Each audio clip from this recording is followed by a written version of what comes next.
In this video, I want to talk through maybe the golden rule of personal finance, and one that I think generally, as far as your life goes and any decision you make related to your career or money, is going to reframe things and is going to help you make better decisions in a very material way. This is not going to be a video with a bunch of graphs or charts or statistics. I just want to sit down here. It's a Wednesday night at 8 p.m. and talk to you about this. I think it's important. I think you will as well. And so with that in mind, let's hear a quick word from the sponsor of today's video, and then we'll get into it. So if you've ever wanted to try crypto, but every app is complicated, this is the easiest first step that I've seen, and it takes 5 minutes to get started. So most people get stuck at the very first step, which is setting up a wallet that you actually own, not a custodial account, and then putting money into it. And so Rumble Wallet fixes that. It connects with MoonPay, so instead of jumping through hoops and transferring coins from one wallet to another, you just use your debit card, credit card, or bank account like you normally would, and you get funded in minutes. And from there, you can buy assets like Bitcoin or stable coins pegged to the US dollar,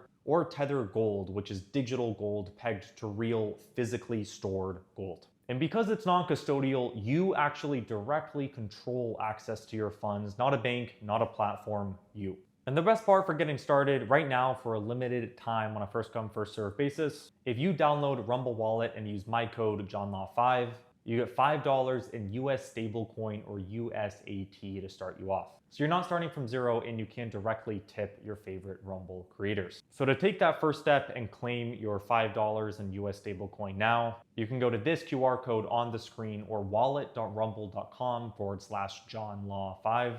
That is a limited time offer, so go do it today. And so take control of your money. That is Rumble Wallet and promo code JohnLaw5. And terms and conditions do apply. You can go to this link on the screen for all the official details. So I said I wouldn't use any charts. I think I'm going to use one graphic. Well, this is going to be a simple one, and I think it encapsulates the subject really nicely. And this is one that I made in Google Docs in a book I wrote about investing, I think 7 years ago. We'll put it on the screen somewhere. But with that there, the idea itself is the idea or the principle is that risk and reward correlate. Again, it sounds simple, right?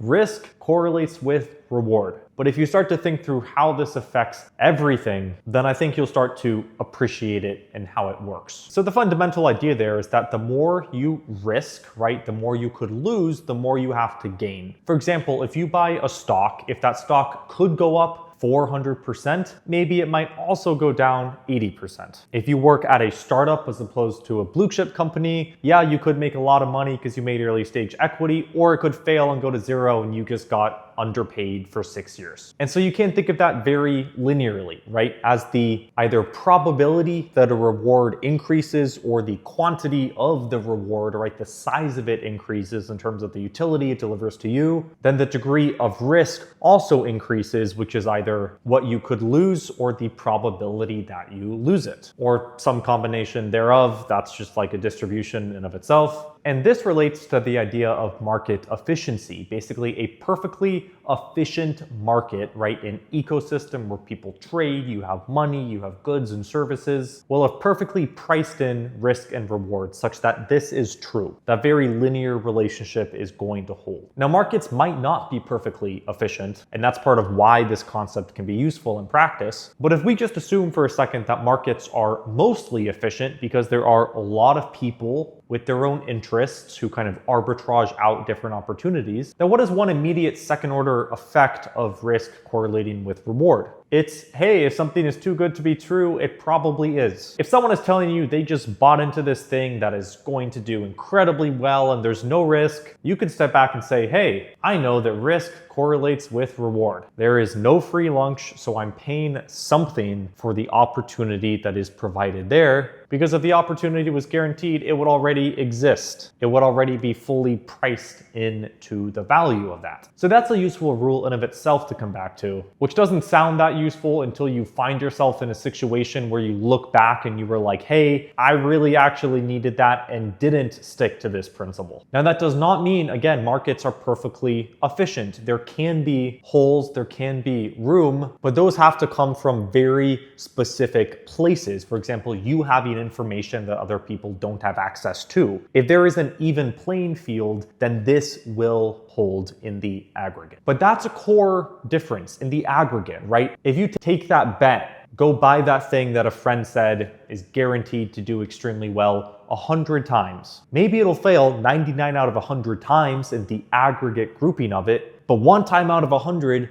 you'll do extremely well. But that's the thing about your career and finances, which might be the most important takeaway from this idea, which is that you have asymmetric upside. And this is how risk correlating with reward can actually play in your favor. And by that, I mean, especially if you're younger or you have more access to capital or whatever it may be, you have a lot more bets you can place. You have many more kind of swings at bat. And by that, I mean, yeah, risk correlates with reward, but those curves don't look the same. If it's starting a business, you can only lose so much, maybe what you put in. But if that business works, there's no upside, right? That could go public. That could be worth trillions of dollars. And so then how do you take advantage of the reward and hedge against the downside risk, given that they correlate? Well, you just try more, right? More swings at bat, since you can try lots of businesses, you can try lots of products within the business, you can spend a lot of time researching many different stocks. Whatever it is, the more you do it, the more likely you are to capture at any given static level of risk versus reward, the reward that is ascribed there, maybe the stock that does really well or the business that actually works out, versus the risk of, hey, I lost my investment, hey, my business didn't do so well. So that may be personally my most important takeaway. And again, to sum that up, if we're playing games where things which provide more to us, more reward, are more risky, in a lot of cases in your career, in your life, in your finances, you absolutely should do it, but not just do it a lot. And if you do that, you can only lose so many times and eventually you will win. And that's a principle that is going to apply again across the board, period, also stemming from that idea